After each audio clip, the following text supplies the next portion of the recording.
नमस्कार, सत श्री अकाल, राम राम सा, खम्बागणी, वणक्कम, प्रणाम। आप सभी का ऑल्टरनेट मीडिया में फिर से स्वागत है। हमारे साथ जुड़े हैं आदित्य सत्संगी जी सतोलॉजी यूट्यूब चैनल से। और मुद्दा बहुत इंटरेस्टिंग है। दोवल जी इस वक्त चौके छक्के लगा रहे हैं। मैं ये कहूंगी कि जेम्स बॉन्ड वर्ड छोटा पड़ता है when it comes to real life comparison of Doval ji. बहुत सारे लोग उन्हें अलग-अलग नामों से जानते हैं। पाकिस्तान में उनके अलग-अलग नाम हैं, घोस्ट है इस तरीके से, क्योंकि उनके कारनामे बहुत जुड़े रहे हैं। कल उनका एक बयान है जो बहुत वायरल हुआ है एंड पर उसका जो डिटेल्ड एनालिसिस है वो किसी ने नहीं किया है। बहुत बड़ी-बड़ी बातें बोल कर गए हैं, बहुत लोगों को वार्न कर दिया है। Let's try and understand. आदि भैया वेरी वार्म वेलकम। कल ये जो आया है ये किस कॉन्टेक्स्ट में आया है उनका statement and why it has disturbed lot of world leaders at the same time? जी। देखिए, राष्ट्रीय एकता पर उन्होंने बात किया था। सरदार वल्लभ भाई पटेल का अभी आजकल उनका उनका जो प्रोग्राम्स चल रहे हैं सीरीज़ में, जैसे प्राइम मिनिस्टर मोदी भी गुजरात में हैं और जो इन्होंने स्टेट में लेक्चर दिया, बहुत ही अच्छा लेक्चर था, बहुत ही अच्छा। मैं पूरा सुना ध्यान से और मुझे उसमें बहुत अच्छे पॉइंट्स जो लगे वो ये था कि किस तरह डेमोक्रेसी जो है वो पार्टीजन पॉलिटिक्स क्रिएट करती है। डेमोक्रेसी तो हम सबको मालूम है कि वो डिवीजन करने के लिए बनाई गई थी अमेरिका से, लेकिन एक ही कंट्री डेमोक्रेसी में सक्सेसफुल हुई है, वो है भारत। बिकॉज ऑफ सनातन धर्म, बिकॉज ऑफ हिंदू, बाकी सारी कंट्रीज फेल हुई हैं। आप देख लीजिए, अमेरिका में भी आज डेमोक्रेसी नहीं है, खुद ही बोलते हैं कि हम कॉन्स्टिट्यूशनल रिपब्लिक हैं। यूके में तो कभी भी नहीं थी, because House of Commons versus House of Lords और मोनार्की पूरी तरह कंट्रोल करती थी। बाकी जितनी भी वेस्टर्न कंट्रीज हैं, मैक्सिमम दो व्यू पॉइंट्स रहते हैं, येन और यांग, मतलब एक पॉजिटिव और एक नेगेटिव। थर्ड व्यू पॉइंट कहीं पर भी नहीं है। ओनली कंट्री जो डेवलप कंट्री है उसमें है वो है जापान। लेकिन आप उसमें केओस देखिए कितना ज़्यादा है कि उसकी सरकारों में 15 से 16 पार्टी से एक सरकार बनती है। कहीं एक मेंबर भी हट गया, उनके उनके प्रधानमंत्री ऐसे बदलते हैं जैसे कि कोई सुबह शाम ब्रश करते हैं हम, वैसे डेली सुबह एक नया प्रधानमंत्री आ जाता है। तो ओनली भारत एक कंट्री है जो मल्टी पार्टी सिस्टम रखते हुए भी चल रही है और उसका श्रेय सभी जाता है हिंदुओं को। सपोज करिए, अगर कोई, आप पाकिस्तान का एग्जांपल दे लीजिए, इस्लामिक कंट्री तो डेमोक्रेसी सस्टेन नहीं कर सकती, मैच्योरिटी नहीं है सोसाइटी में उस तरह की। आप इंडोनेशिया, मलेशिया का एग्जांपल दे लीजिए। इवन दो इंडोनेशिया का culture is more like Hindu, लेकिन फिर भी इस्लामिक पॉपुलेशन है, तो वहाँ पे भी आप देख लीजिए कितना केयोटिक है वो डेमोक्रेसी चलाना। The only country where democracy works is Bharat. तो इसके लिए एक बड़ी मेच्योरिटी चाहिए। तो उन्होंने ये वार्निंग दिया कि मनी जो है पॉलिटिक्स में, डेमोक्रेसी में, it has adverse impact on the national security. अब देख ही रहे हम लोग भारत में कि सोशल मीडिया के थ्रू या बिटकॉइन के through, any other digital crypto currencies के थ्रू मनी पंप किया जा रहा है ऑन डिफरेंट फैक्शंस। पता नहीं कहाँ से डोनेशन आ रहा है, लेकिन उनके पास पैसा है। तो दीज ऑल फैक्टर्स, जैसे अभी तो दिल्ली पुलिस की रिपोर्ट भी बाहर आ गई कि Delhi riots were created to bring down the government. ये भी डेमोक्रेसी के अगेंस्ट आघात है। तो डेमोक्रेसी सस्टेन करने के लिए नया थॉट प्रोसेस चाहिए वहाँ पे। और मेरा सोल्यूशन है, गायत्री जी, मैंने बुक लिखी थी इस पे, टू गाइड द पॉलिटिशियंस, कि किस तरह डेमोक्रेसी के अलावा भारत के लिए जो नेचुरल सिस्टम है। देखिए, एक और चीज़ है गायत्री जी, कोई भी देश जो है न्यायालय या न्याय पद्धति पर ही चलता है और कोई चलाते नहीं देश को। तो अगर वहाँ पे आपके लॉज ही अगर वेस्टर्न टाइप के होंगे तो समाज को सिक्योरिटी और या न्याय नहीं दे पाएंगे। जैसे भारत में जो जजेस हैं, अभी डेमोक्रेसी के नाम पे सब चल रहा है, ब्रिटिश सिस्टम की जजेस हैं जो उनकी उनका जो एजुकेशन हुआ है वो वेस्टर्न सिस्टम में हुआ है। लेकिन भारतीय जो समाज है वो वेदों से सोचता है, वेदों से सोचता है, पुराणों से सोचता है। हम कहीं भी थोड़ा सा एग्जांपल लेंगे ना, बोलेंगे कि तुम हरिश्चंद्र बन गए क्या, क्योंकि हरिश्चंद्र की औलाद है क्या, ऐसा बोलते हैं ना हम लोग। जैसे गलत एग्जांपल है, बट वी से कॉमन थिंग्स। और फिर हम विभीषण के ऊपर कुछ बोलते हैं, क्योंकि बोलना नहीं चाहिए, विभीषण तो राम भक्त है। लेकिन और जैसे जयचंद वालों बोल दिया हमने, ये नहीं बोला कि Mir Jafar was a guy, not the Jaichand. ये नहीं बोलते हम लोग, लेकिन जयचंद बोल दिया। लेकिन फिर भी हम जो उदाहरण दे रहे हैं सारे सांस्कृतिक दे रहे हैं, मतलब भारत के दे रहे हैं, लेकिन हमारे को जो न्याय देने के लिए बैठा हुआ है या जो डेमोक्रेसी में हमारे लिए डिसीजन ले रहा है, वो पश्चिमी दिशा से सोच रहा है, पश्चिमी देशों के हिसाब से सोच रहा है, उसकी एजुकेशन उस प्रकार की है। तो ये उनका ये जिस्ट है उनकी स्पीच का, मुझे लगा कि काफ़ी इम्पोर्टेंट है ये लोगों को बताना कि ये एक तरीके से नए सोचने का तरीका हमको ढूंढना पड़ेगा। और जिस तरह प्रधानमंत्री मोदी काफ़ी इस बार आप देखा होगा अपने फोटोज, काफ़ी जो सोच रहे हैं कुछ ना कुछ, बड़े गंभीर दिखते हैं। और कुछ दिनों का मैंने उनका पिक्चर्स देखी उनकी गुजरात में, गंभीर में होना भी चाहिए। मतलब मुझे लगा कि वो कुछ बड़ा निर्णय लेने वाले हैं। और फिर यहाँ पे एनएसए की स्पीच आती है जिसमें क्लियरली लग रहा है कि इलेक्शन इंटरफेरेंस, डेमोक्रेसी में जो इंटरफेरेंस है उसको किस तरह कंट्रोल किया जाए। और जब हम लोकतंत्र की बात करते हैं वो सिस्टम ही अलग होता है। जैसे कि किसी भी कैंडिडेट को सिलेक्ट करने के लिए उसके अंदर 11 क्वालिटीज होनी चाहिए, और 11 क्वालिटीज नहीं है तो वो कैंडिडेट सिलेक्ट नहीं हो सकता। तो मुझे मुझे ऐसा लगा कि ये एक तरीके से शायद भारत को नई दिशा दिखाने की जरूरत पड़ रही है इस समय। तो ये स्पीच मुझे इसलिए अच्छी लगी, काफ़ी एकेडमिक भी है, काफ़ी मोटिवेशनल भी है। मैं बोलूँगा आपके दर्शकों को कि वो जाके उसको जरूर स्टडी करें कहीं से कहीं से, अगर उनको मौका मिले तो जरूर स्टडी करें उसको, जस्ट टू सी कि क्या बात हो रही है वहाँ पे। जी, डेमोक्रेसी में उन्होंने पॉइंट आउट किया है किस तरीके से डेमोक्रेसी का इस्तेमाल करके जो भारत विरोधी फोर्सेस हैं वो तोड़ने की कोशिश कर रहे हैं देश को। आप कह रहे हैं कि कुछ बड़े चीज़ की तैयारी कर रहे हैं, क्या बड़ा चीज़ है जिसकी तैयारी चल रही है? नहीं, मुझे मुझे कोई एक्चुअली आइडिया नहीं है, बट मैं कंसिस्टेंसी देख रहा हूँ कि अगर वो इस तरह का, या तो हो सकता है कि वो अजीत डोभाल जी बहुत सारे ऐसे टॉक्स देते हैं जिसमें नए आइडिया सामने रखते हैं, लेकिन इस बार उन्होंने हाईलाइट किया है कि role of money in creating partisan politics. English में लेक्चर है वो। पार्टीजन मतलब कि समाज को डिवाइड करने की तैयारी इलेक्शंस के थ्रू, क्योंकि डेमोक्रेसी में दो ही चीज इंपॉर्टेंट होती है, जुडिशरी और इलेक्शंस। अगर दोनों ही फेयर होंगे तो देश अच्छा चलेगा, अगर दोनों में से एक भी खराब होगा तो देश में प्रॉब्लम होगी। जैसे अभी जो जुडिशरी है उस पर लोग क्वेश्चन उठा रहे हैं कि क्या ये जुडिशरी न्याय दे सकती है भारतीयों को, ये क्वेश्चन उठ रहा है जुडिशरी पे। तो ये तो स्टेट के ऊपर ही आघात हो गया। वो तो प्रधानमंत्री मोदी ने इंटरवीन करके बचाया सीजीआई को, पुराने वाले सीजीआई को, लेकिन अब जो दूसरे सीजीआई हैं उनके ऊपर पहले से आर्ग्यूमेंट, पहले से उनके ऊपर एलिगेशंस हैं फॉर अनअकाउंटेड वेल्थ के ऊपर। तो ये सारी चीजें जो है, रोल ऑफ मनी, ये it is creating a problem for the future of Bharat. कोई भी देश जो चलता है वो न्याय पे चलता है, और दूसरा उसका जो पिलर होता है वो होता है इलेक्शंस, अगर हम आज के गवर्नेंस की बात करें तो इसमें दोनों ही चीजों पर उन्होंने वार्न किया है। ये तो थोड़ा सा एक्सपर्ट एक्सेप्ट है, लेकिन पूरा आपको सुनना पड़ेगा। इंपॉर्टेंट पॉइंट इसमें मुझे नेशनल सिक्योरिटी पे भी बहुत लगा। तो कहीं ना कहीं भारतीय गवर्नमेंट इसको देख रही है कि किस तरह नेशनल सिक्योरिटी पे अफेक्ट हो रहा है या रेगुलर इंटरफेरेंस हो रहा है, and that's how they will take action. हो सकता है ले या हो सकता है ना ले, it is just advisory, but I am just saying कि ऐसा बोलना उनका वाज वेरी इंटेलिजेंट एक्चुअली। जी। आपने बिल्कुल सही कहा और क्योंकि आपने अभी जो नए सीजीआई हैं उनके बारे में बहुत सारी चीज़ें सोशल मीडिया पे चल रही हैं एंड ये क्रेडिबिलिटी को डाउन करता है किसी भी इंस्टीट्यूशन की कि you have unaccounted money slashed in your banks and in your properties. वो कहाँ से आया? किसने दिया? गिफ्ट किया या फिर हम देश विरोधी या देश को सपोर्ट करने वाली फोर्सेस ने दिया? कहाँ से आया? But moving on to the next one which is very important is JD Vance और उनकी वाइफ को लेकर कल जो हुआ है और जो चार्ली किर्क की वाइफ ने जो स्टेटमेंट दिया उसके बाद से बवाल मच गया है। ये भारत के लिए इसलिए इंपॉर्टेंट हो जाता है क्योंकि भारतीयों का इस्तेमाल कर कर उषा वांस के थ्रू ही केम इनटू पावर। नहीं तो ये पावर में आने वाले नहीं थे। जी। देखिए, जेडी वांस को ट्रम्प ने सिलेक्ट किया, I don't know the criteria क्या था, ये पता नहीं, बट एक अच्छा सा नाम दिया किसी भारतीय ने, गोलू, इसको गोलू पोलू।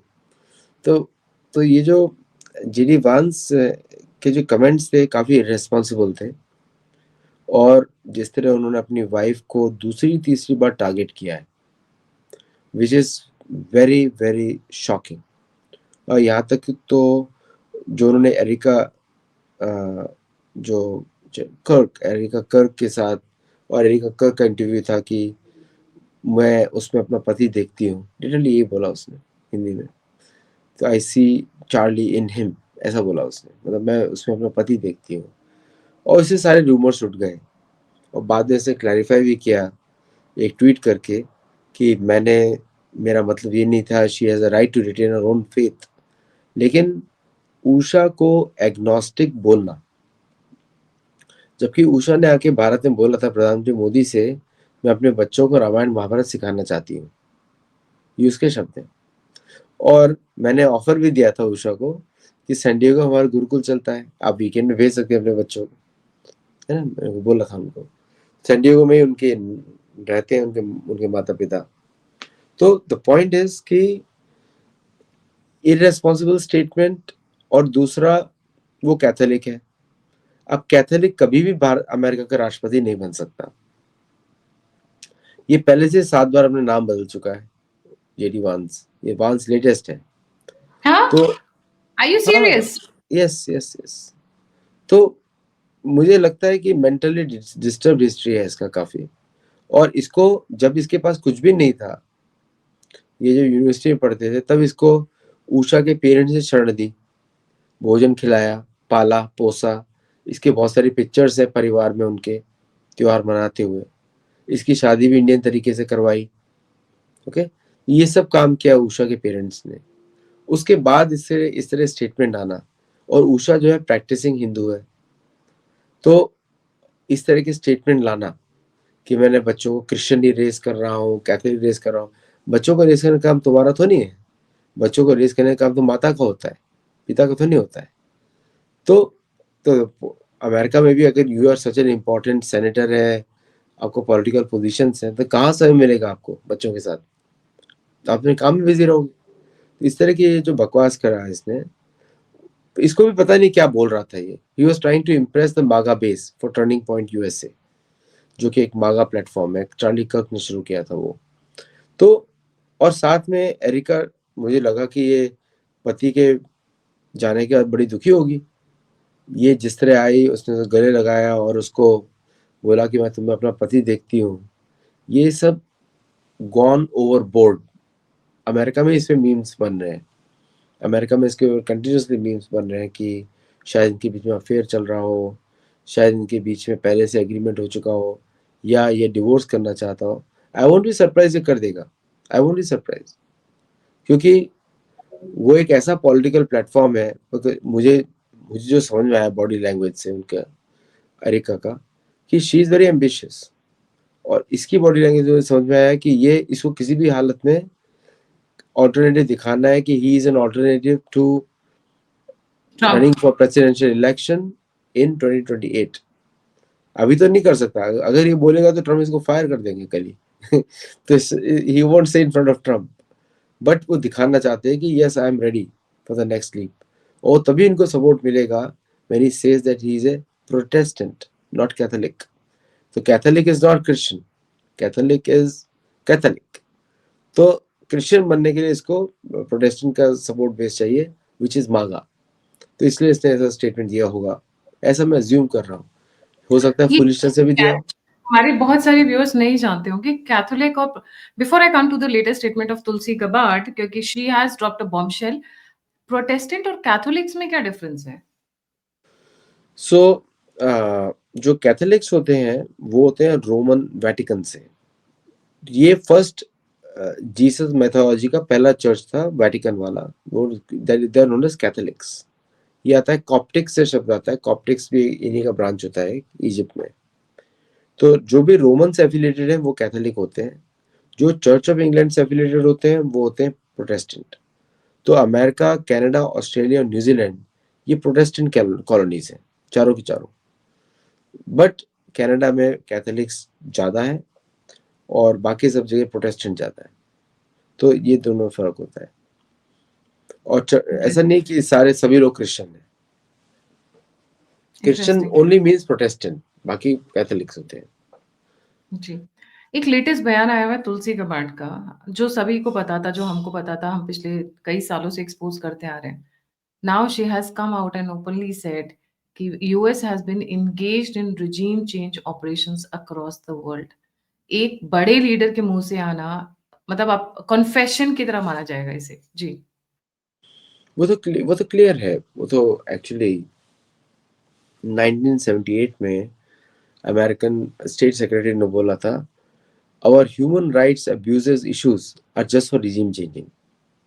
जितना भी भारत को परेशान करते थे ह्यूमन राइट्स के ऊपर या फिर कोई भी डेमोक्रेसी के ऊपर, वो सारा रिजीम चेंजिंग ऑपरेशन था। भारत में इतने लंबे समय से ट्राई कर रहे हैं, और इनके हाथ में तो बहुत ही कंट्रोल था कांग्रेस पार्टी का, शुरू से रहा है। Only during Indira Gandhi period they had small period where they were not in control. उस समय केजीबी कंट्रोल में था। तो Tulsi Gabbard has made a very factual statement.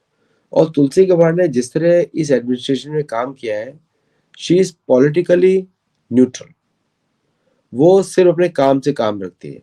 तो उनकी उनके जो वर्ड्स होते हैं, उसको लोग credibility, she is only one, उनके वर्ड्स को क्रेडिबिलिटी से लिया जाता है।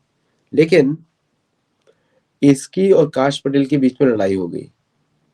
कैश पटेल एफबीआई डायरेक्टर है, and she is a DNI, director of national intelligence.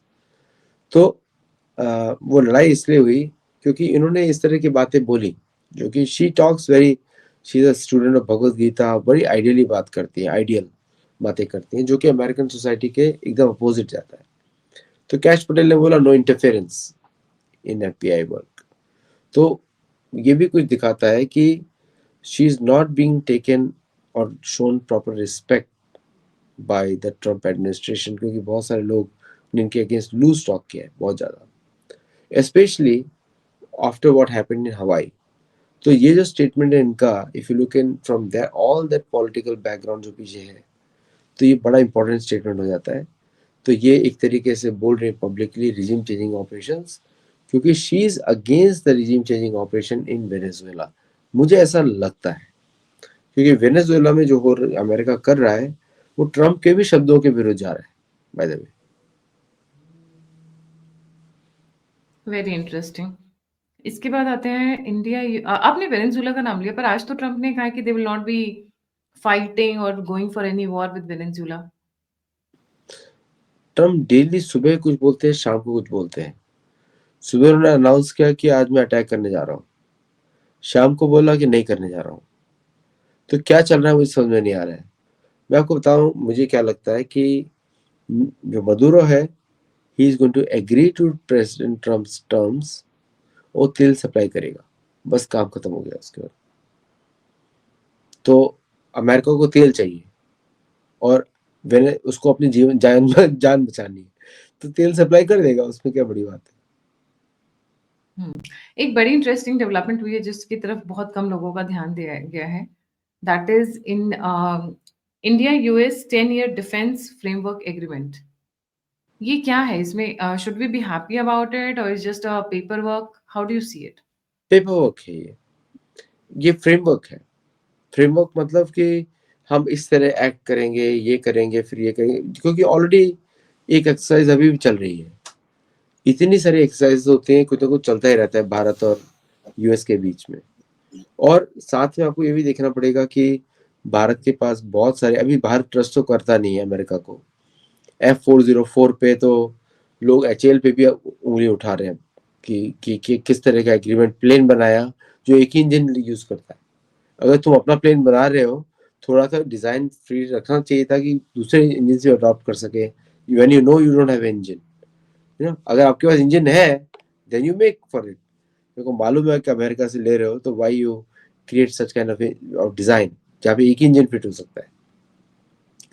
वो तो दूसरी बात हो गई। बस ये 10 ईयर एग्रीमेंट जो है, ये जस्ट लेआउट करता है कि that India and US will not go for a war, we will just engage in bilateral exercises. In fact ये राजनाथ सिंह और पीट हेक्सेथ के बीच में हुआ। Pete Hegseth was in New Delhi, is in New Delhi right now. Pete Hegseth जो है एक वॉर मॉन्गर भी है, पूरी दुनिया में मैं कॉन्कर करना चाहता हूँ, ये करना चाहता हूँ. They are trying to do that. Very interesting कि जब वो भारत में है तब ऑपरेशन त्रिशूल भी चल रहा है, और जब वो भारत में है प्रोजेक्ट विष्णु का भी टेस्टिंग हो रहा है. राइट. बड़ा इंटरेस्टिंग, क्योंकि प्रोजेक्ट विष्णु सारे अमेरिकन मिसाइल सिस्टम से ज्यादा एडवांस्ड है. इसको बोलते हैं ETLDHCM, extended trajectory long duration hypersonic cruise missile. और इसके ये पूरा सिस्टम है, मतलब कि 12 different type of hypersonic missiles इसके अंदर, जो कि ऑफेंसिव और डिफेंसिव रोल में यूज करेंगे. तो while he is here all these things are happening. NOTAM in central India, NOTAM in northeast, NOTAM in west coast, all over NOTAM ही चल रहा है. And these are the world's biggest NOTAMs, अगर combine कर दो तो. चल क्या रहा है? त्रिशूल, प्रोजेक्ट विष्णु और मोदी जी का गुजरात जाना उसी बीच में, राजस्थान राजनाथ सिंह जी का पहुंचना, कुछ ज्यादा ही हो रहा है. मतलब ये हजम नहीं हो रहा है कि ऐसा लगता है कि बहुत बड़े प्लान चल रहा है पीछे में. बिहाइंड द कर्टन्स कुछ बड़ी तैयारियां चल रही है. उस पे तो सभी लोग बोल चुके हैं, यस, कि अगर अभी जैसे अफगानिस्तान और पाकिस्तान की बातें भी टूट गई, और बगराम में भारत के प्लेन्स खड़े हुए हैं MiG-29 और जो ताइनी बेस से आए हैं, तो भारत इज रेडी. और हमेशा ऐसा ही हुआ है, एक्सरसाइज के तुरंत बाद अटैक हो गया. तो we don't know what is going to happen. मैं चाहता हूँ पाकिस्तानी जो है तुरंत POK भारत को दे दें शांति से, और बोल दें आज से हम निकल रहे हैं वहां से. नहीं तो पाकिस्तान बलूचिस्तान डेफिनेटली हाथ धो बैठेगा military. What about chicken neck? Siliguri corridor के बारे में तो उधर भी एक्शन हो सकता है, लेकिन वी कांट से.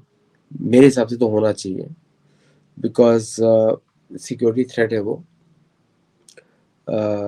लेकिन we don't know for sure.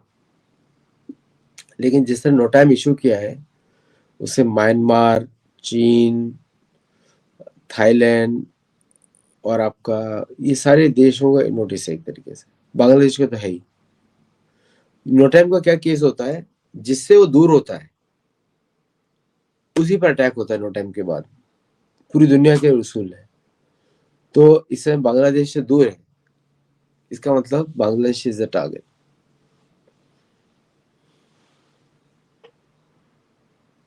मुझे तो दोनों तरफ ही नजर आ रहा है. मुझे ऐसा लगता है आई वुडंट बी सरप्राइज्ड अगर दोनों तरफ एक साथ. देखिए, मैप तो बदलना है, मैप तो चेंज होना है.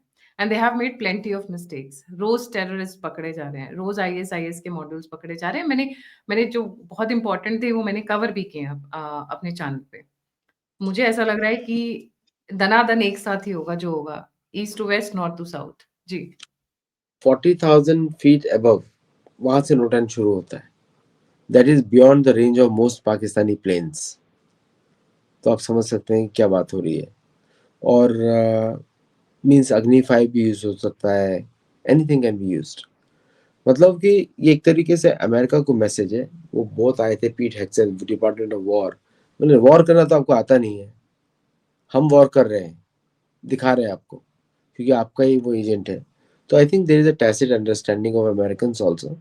ये 10 साल का हमारा पैक्ट है, हम बेटर चुप रहे. और अभी अपाचे भी डिलीवर हुए हैं, बाय द वे. नए अपाचे डिलीवर हुए हैं 2.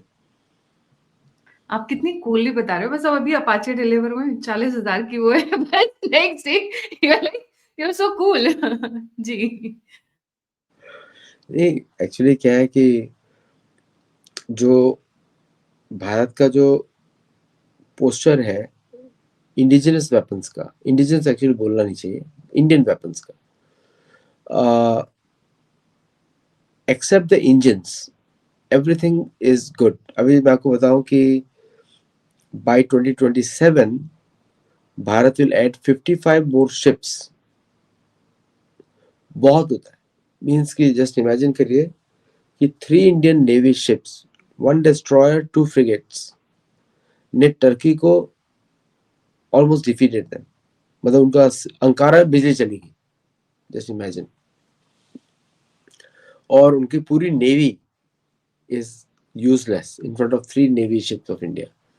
जो जस्ट इमेजिन करिए पावर। एंड मैं आपको बता, INS सतपुड़ा जब सैंडियागो आया था कुछ साल पहले, और मैं शिप मुझे बुलाया गया था तो मैं गया था वहाँ पे।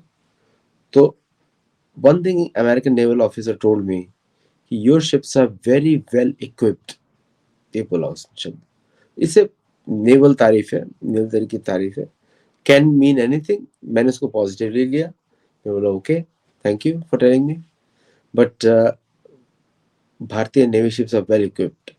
तो जब 55 ऐड किया है, इसका मतलब ये है कि आप इमेजिन करिए 3 और 4 डिस्ट्रॉयर्स फ्रिगेट्स एक बड़े शहर को, न्यूयॉर्क जैसे शहर को कंट्रोल कर सकते हैं, especially when they are carrying, each one of them is carrying as number of BrahMos।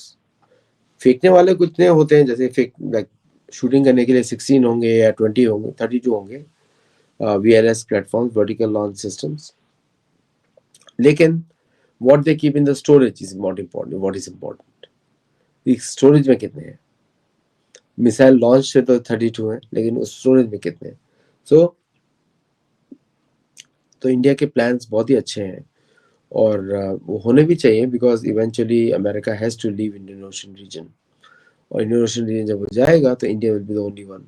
अभी चाइनीज का भी एक शिप आया है, मॉनिटर, बड़ा deep with all the deep sensors to check the floor of movement in Indian Ocean, और उसमें भारत भी अपना काम करेगा, बिकॉज भारत हैज जैमर्स। तो I don't think so will allow them to map the floor, क्योंकि उनका सुपरली मूवमेंट उस पर होगा। और चाइनीज का मुझे अजीब सा लगता है, for so many years they have been mapping the floor, अभी तक कंप्लीट कैसे नहीं हुआ। Are they satellite so weak कि नहीं देख पाते हैं। बट आई ऑल्सो अंडरस्टैंड, क्योंकि ship is a movement, currents रहते हैं, every time things shift under the ground, under the on the ocean floor, for that reason. लेकिन तो काफी मूवमेंट्स हो रही हैं ऑन द नेवल साइड। उसके ऊपर से दोवल जी का बयान है ना, पहले पहले राजनाथ सिंह जी का, फिर मोदी जी का, दोवल जी का, चीफ ऑफ डिफेंस स्टाफ, हमारे कल नेवल चीफ का भी आया है, नेवी चीफ का भी कल बयान आया है। आदि भाई, आपने देखा जो नेवी चीफ का बयान आया हुआ है कल? He is also giving a proper warning. अच्छा, मैं अपने व्यूअर्स के लिए बताना चाहूंगी, एक बड़ा क्यूट सा कंपटीशन होता है हमारे तीनों सर्विसेज के बीच में, आर्मी, एयरफोर्स एंड नेवी, कि इस बार बाजी कौन मारेगा। आई रियली लव दिस कंपटीशन, क्योंकि ये this brings out the best in the man actually. जैसे अभी जो हुआ ऑपरेशन सिंदूर, उसमें बाजी मारी है एयरफोर्स ने। तो नेवी वाले कह रहे भैया हमें भी मौका चाहिए, हमें भी प्रूव करना है कि मतलब हमारे जो लड़ाकू हैं, हमारे जो सोल्जर्स हैं, सैनिक हैं, वो कितने जाबाज हैं। तो ये जो कंपटीशन है ना, I really love this. This is very charming and very nice actually. जी। नो ट्रू, अभी तो नेवी को चांस दिया जाएगा, और मुझे लगता है कि आर्मी भी काफ़ी इन्वॉल्व होगी। और लोगों ने एक्चुअली देखा नहीं था कि मई में Indian army was firing like crazy, मतलब कि Pinaka and most of the modern weapons they were using. और उन्होंने नीलम वैली, लीपक वैली, अभी जैसे कल भी उन्होंने नीलम वैली में एक पोस्ट डिस्ट्रॉय कर दी पाकिस्तानियों की, रोड बना रहे थे, वो नया रोड बना रहे थे। सो वो तो एक्शंस करते रहेंगे। नॉर्थ ईस्ट का एक्शन काफ़ी इंटरेस्टिंग होगा, क्योंकि that will be the most hi-tech one, most hi-tech, क्योंकि उसमें नॉर्थ ईस्टर्न कमांड, जो कि उसने ट्वीट भी किया था, भाई मुझे जाने दो यार, हम लोगों को लड़ने दो, दे सेड दैट। तो दोनों साइड से होगा, बैंड तो दोनों साइड से बजना चाहिए। और पाकिस्तान, बांग्लादेश की प्रॉब्लम क्या है कि बांग्लादेश बांग्लादेश है ज़्यादा ही कुछ चबा लिया है, उसकी क्षमता नहीं है। तो भारत से पंगा ले लिया, टर्की को बुला लिया, इसलिए बोलते हैं कि अमेरिका से इकोनॉमिक मत सीखो। तो यूनुस ने अमेरिका से इकोनॉमिक्स सीखी, नोबेल प्राइज लिया। नोबेल प्राइज तो रिजीम चेंज के लिए दिया जाता है, और उसको बिठा दिया उन्होंने लाके। उसके तो सारे प्रोजेक्ट्स ही फेलियर थे, ग्रामीण बैंक वाला फेलियर प्रोजेक्ट, हर जगह पॉन्जी स्कीम चलाई उसने, क्लिंटन फाउंडेशन ने उसको सपोर्ट किया बहुत सारा। तो आई थिंक डिसाइसिव एक्शन होना चाहिए। पाकिस्तान हैज़ टू गो, अगर भारत को डेवलप करना है तो has to go. Definitely. Thank you so much, Adi bhai. Would you like to add anything on a winding up note? बस इतना बोलूंगा कि just keep on observing and enjoy the show.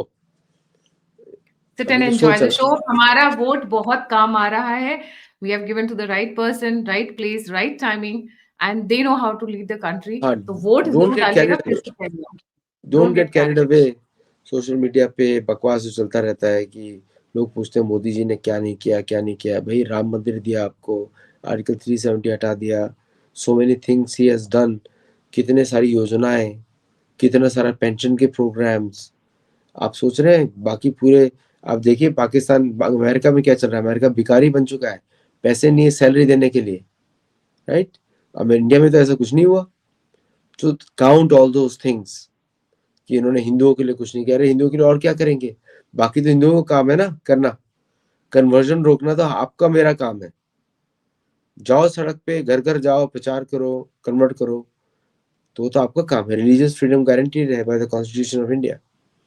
तो इसलिए स्टॉप वेस्टर्न प्रोपेगेंडा में नहीं घुसे. Just do some action on the ground and see, start counting 2014 के बाद से किस तरह भारत बदला है. मोदी ने ये नहीं किया, मोदी ने वो नहीं किया. This all nonsense. जो भी इस तरह की बातें कर रहा है, you are playing into the hands of enemies of Bharat. True, definitely. और जो ये बात करते हैं कि मोदी और शाह के बीच में प्रॉब्लम है, योगी और शाह के बीच में प्रॉब्लम है, आरएसएस और इनके बीच में प्रॉब्लम है. अरे भाई, जहाँ 4 बर्तन होते हैं, छोटी-मोटी खटपट होती है. उसको ये नहीं होता है कि उसके छेद को रफू करने की बजाय आप उसको कैंची से काट ही दो. वैसा नहीं होता है. And No, these these are people all planted stories. These are planted stories, and these people are actually want nothing but your money, and they are playing on your emotions. Please stay away from such people. आपको जोड़ना सीखना है, आपको साथ लेकर चलना सीखना है. यहाँ पर चल रहा है ठाकुर और ये एससी एसटी के बीच में डिफरेंसेस नहीं. वो चाहते हैं हम लड़े. अगर आप इसी एजेंडे को आगे बढ़ा रहे हो, तो आप उनके हाथ में खेल रहे हो या आप उनकी जानबूझ के स्टूज हो. आपको पेमेंट मिली हुई है. आपने अपनी कोठी, अपना घर, अपनी गाड़ी बना ली है उस चीज से. Please don't play on those lines. जितना यूनाइट होकर वो है ना, कटेंगे तो बटेंगे तो कटेंगे, एक है तो नेक है. Please remember those lines. और जो भी सोशल मीडिया इन्फ्लुएंसर्स इनको कर रहे हैं, please stay away from them. वो आपका हित नहीं सोच रहे हैं, वो भारत का हित नहीं सोच रहे हैं. Thank you so much Adi भाई for joining. Please don't forget to like, subscribe and share Satyology channel. Adi भाई का चैनल है. It's doing fantastic work out there and also the alternate media. और अगर आप कंट्रीब्यूट करना चाहते हैं, मेरी सहायता करना चाहते हैं, तो नंबर और यूपीआई दोनों स्क्रीन के ऊपर है. आप फीडबैक देना चाहते हैं, मुझसे जुड़ना चाहते हैं, तो सभी के सभी लिंक्स डिस्क्रिप्शन बॉक्स में. हमारा वन स्टॉप सोल्यूशन हो चुका है alternate media. All the breaking news and all the important details are being covered which are not being covered on the YouTube channel, also on Alternate Media X and Gayatri TM, also on Telegram and Instagram. Please आप हमें वहां पर भी follow करें. इसी के साथ जय हिंद, जय श्री राम, हर हर महादेव. हर हर महादेव.